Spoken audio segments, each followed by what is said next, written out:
Assalamualaikum dear students. My name is Mubashra Manzoor. Welcome to my class where we are going to study computer sciences of grade 12. आज का हमारा topic book की example 4 है from chapter 14, जिसमें GoTo का function introduce करवाया गया है कि GoTo का फंक्शन क्या करता है, किस तरह से यूज़ होता है while it comes to handling files in C or strings in C.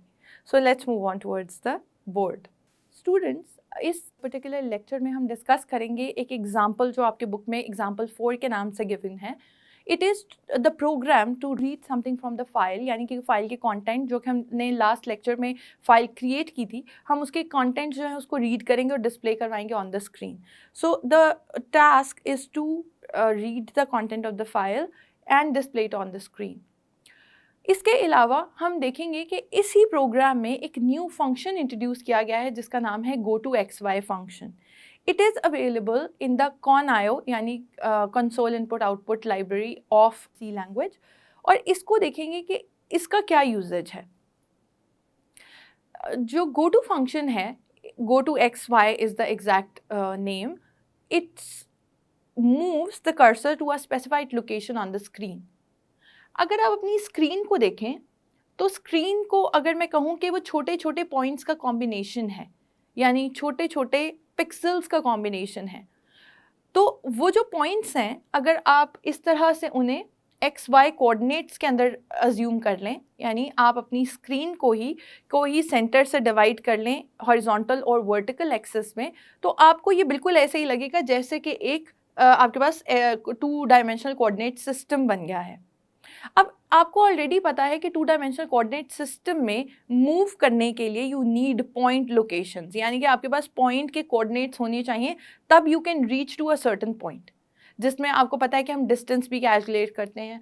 So we have if we have X axis के अलॉन्ग हमें पता होना चाहिए कितना डिस्टेंस ट्रैवल करेंगे और कितना वाई के अलॉन्ग ट्रैवल करेंगे कि हम एक पर्टिकुलर पॉइंट तक पहुंच जाएं.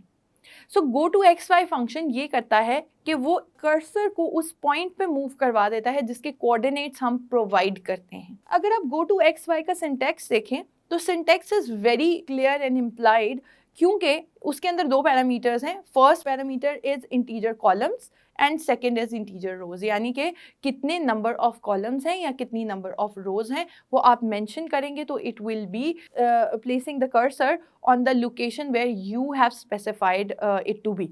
ठीक है, यानी जहाँ पे आप इसे कहेंगे इन कोऑर्डिनेट्स को यूज़ करते हुए हम इसको कहीं पे भी कर्सर को मूव करवा सकते हैं.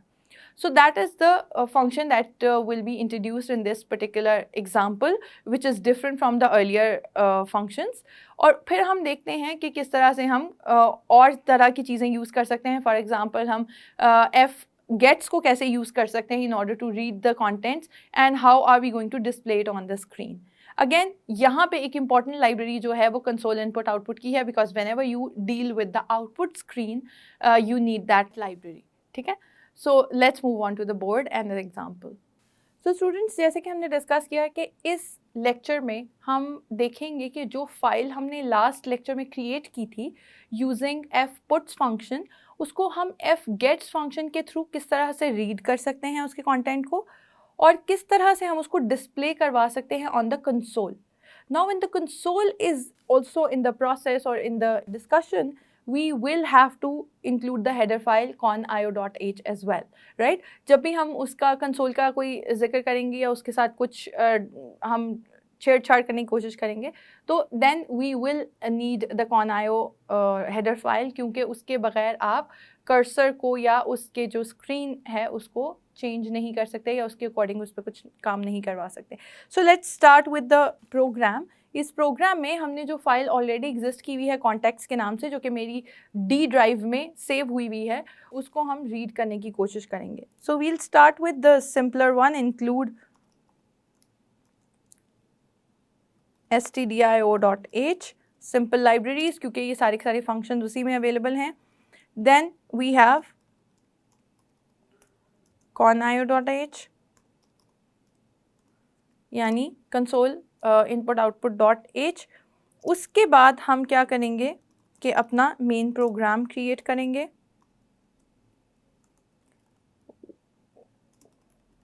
void main void. Then we have again file pointer पहले क्रिएट करेंगे because the file that we have created already we have to associated with file pointer. तो देखते हैं कि उसको किस तरह से हम एसोसिएट कर सकते हैं। Now we will make a file pointer ptr file के नाम से, अगेन जैसे हमने पहले क्रिएट किया था, but the difference here is that we are creating a file pointer.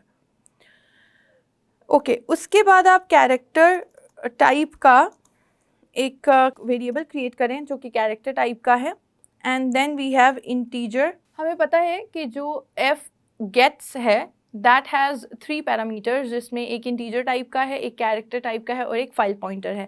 तो हम वो तीनों को 1 बाय 1 डिक्लेयर करें। फर्स्ट हमने फाइल पॉइंटर डिक्लेयर किया, then we have the character type ch, and then now we are actually making a variable which is integer type which is called line. ठीक है, उसको हम कह देते हैं कि वो 3 के इक्वल है स्टार्टिंग से।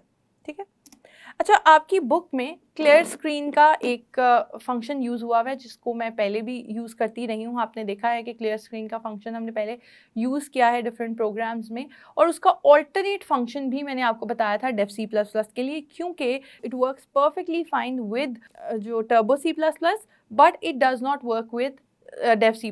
तो डेफ C++ का भी ऑल्टरनेटिव मैं आप लोगों को बता चुकी हूँ। So you can use it, it is optional, it is not compulsory to use, it's not the part of your program, it is just to remove whatever was there on the console before you opened your file। तो उससे पहले जितना भी content था उसको clear करने के लिए, स्क्रीन को क्लियर करने के लिए आप यूज़ करते हैं। अब हम कहेंगे अगेन वही ड्रिल है कि हमने देखना है कि वो जो फाइल पॉइंटर जिससे एसोसिएटेड है वो फाइल ओपन भी हो सकती है या नहीं हो सकती। तो हम इसको पहले वो करवा लेते हैं ओपन।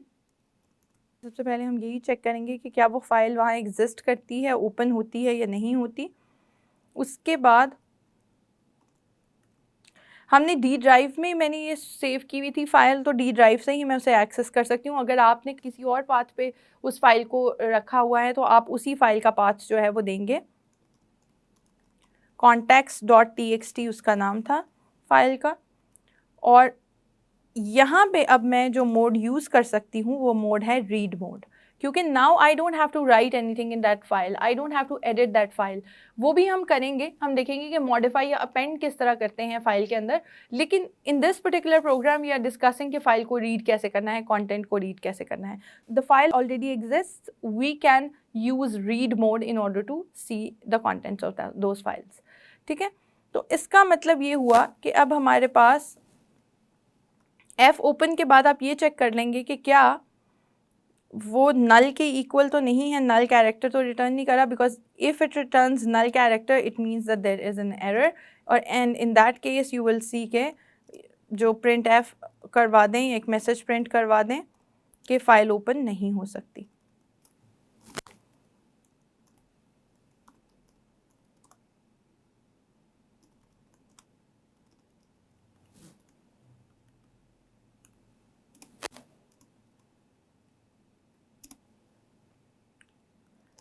एल्स अगर तो फाइल ओपन हो रही है, परफेक्टली फाइन है आपका program, then you have to do certain task that you have to first print F name,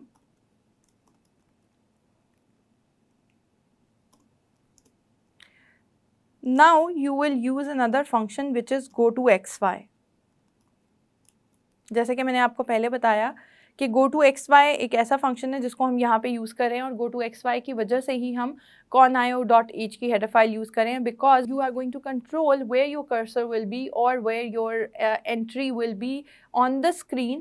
तो उसका आपको coordinates देने पड़ेंगे उसके, ठीक है। So you will give the coordinates that where on my screen I want the cursor to be or the entry to be।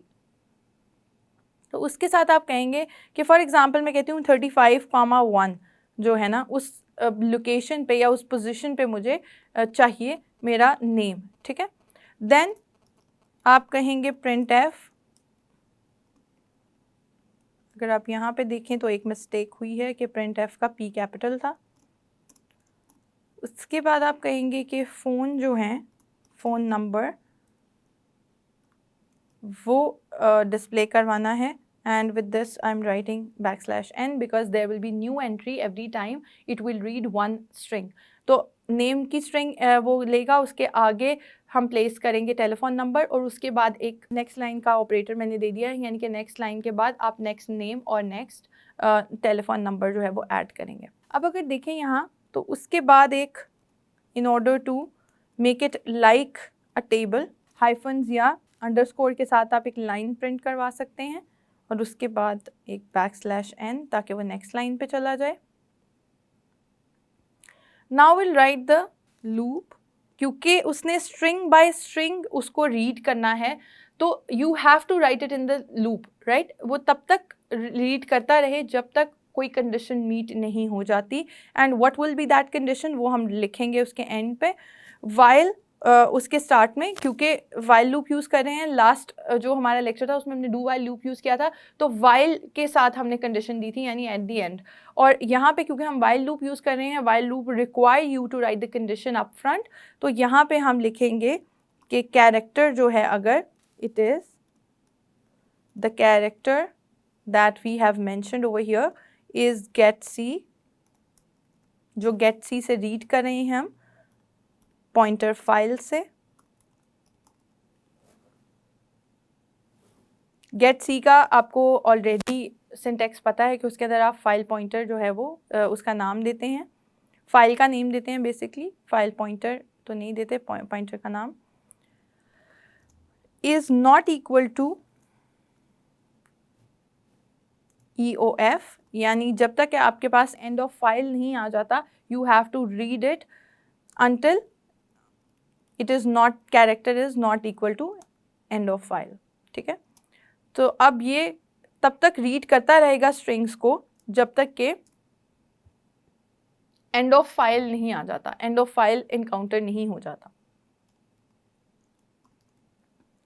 अब हम ये कहेंगे कि if ch is equal to, अच्छा आपकी बुक में अगर आप देखें तो यहाँ पे कैरेक्टर के साथ लिखा होगा if that character is equal to an exclamation mark, an exclamation mark. लेकिन क्योंकि अगर आपको याद हो मैंने अपनी फाइल में कॉलन का इस्तेमाल किया था सेपरेशन के लिए, तो यहाँ पे भी मैं कॉलन ही दूंगी कि अगर वो जो कैरेक्टर है वो कॉलन के इक्वल हो तब I have to do something. अगर आप एक्सक्लेमेशन मार्क ही यूज़ कर रहे हैं सेपरेशन के लिए तो आप भी सेम चीज़ जो है वो लिखेंगे। If this happens then you have to do something, that you have to go to certain location that is given by go to XY35। अगर आप देखें तो आपके पास कॉलम्स हैं पहले और फिर उसके बाद आपके पास रोज़ हैं, और रोज़ जो हैं वो हमने लाइन के थ्रू दिया हुआ है।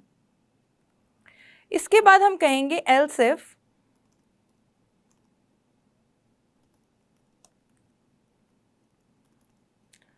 तीन तरह की कंडीशंस आपके पास जो हैं वो हो सकती हैं। या तो जो आपके पास सेपरेशन है वो आ जाए, सेपरेशन का मतलब ये कि नाम वहाँ पे एंड हो गया है। दूसरी कंडीशन ये हो सकती है कि आपके पास लाइन कैरेक्टर आ जाए, यानी कि \n आ जाए। In that case line end हो गई है and you have to go to a new line. तो हमने ये भी डिस्कस किया था कि ऑटोमेटिकली अपेंड नहीं करता फंक्शन जो है the next line carriage return and new feed जो है वो खुद से अपेंड नहीं करता, we have to do that. इसलिए हम यहाँ लिख रहे हैं कि अगर तो जो कैरेक्टर है it is equal to \n, यानी कि अगर वो न्यू लाइन कैरेक्टर है तो फिर क्या करना पड़ेगा, in that case you will see कि गो टू XY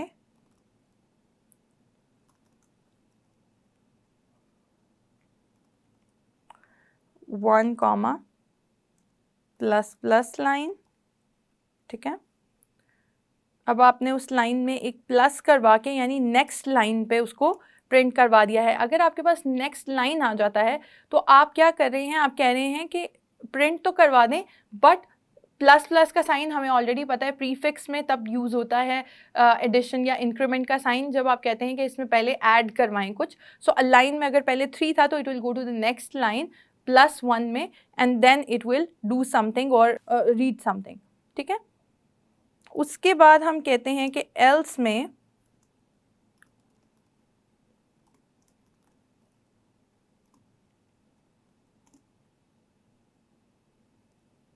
कैरेक्टर जो है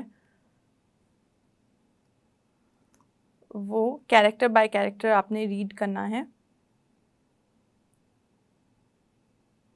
अदरवाइज, ठीक है। अदरवाइज अगर इनमें से कोई भी कंडीशन नहीं है, so you will character bye character read it, ठीक है। ई और एफ की कंडीशन हम पहले से दे चुके हैं in the main condition of the loop.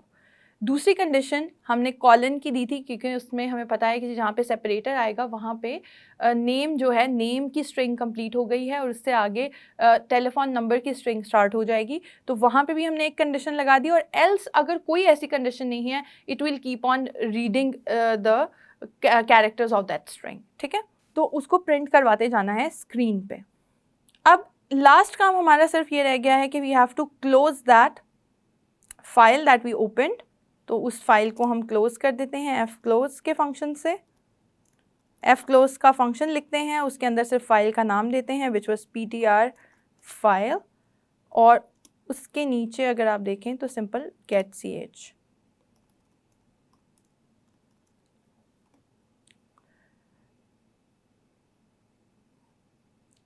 Let's execute this program and see कि ये हमें जो है किस तरह की आउटपुट रिटर्न करता है।